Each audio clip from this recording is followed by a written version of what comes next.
Assalomu alaykum Astrologiya kanali kuzatuvchilari. Xudo xolasa yangi obyektimizda ishlarimiz boshlandi. Inshaalloh ishlarni boshlab oldik. Bu obyektimiz ham katta obyektlardan biri hisoblanadi. 200 ta shifr ketadi. Hop, liniyalarga baho berasizlar. Hamma yoq lazerga qo'yilgan. Eski usullardan foydalangan holda oldin shunaqa xorlar qo'yilgan. Hamma yaxshi biladi, endi hamma sharoitdan kelib chiqib ishlarni qiladi.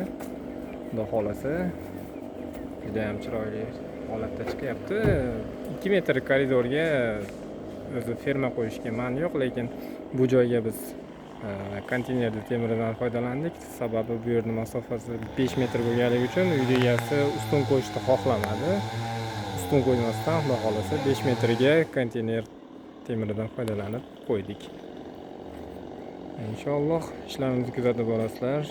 Eng chiroyli, eng sifatli ishlarni sizlarga xudo xolasa taqdim qilib boramiz. Ishlarimiz Shahrixon tumanida davom etyapti.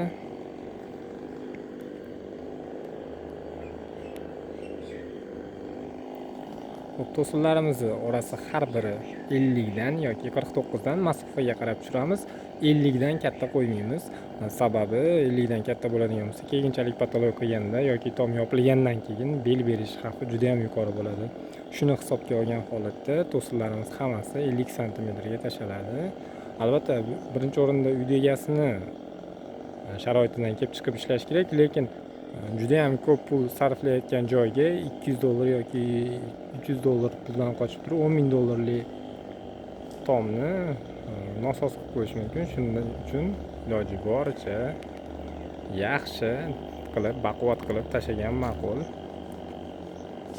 Ozgina shoshmaslik va ozgina tejamkorlik qilmaslik ishni baquvvat, sifatli va xudo xolasa uzoq yillar davomida xizmat qilishiga olib keladi. Xudo xolasa kuzatib boringlar, ishlarni yana davomini qo'yib boramiz. Hammaga rahmat.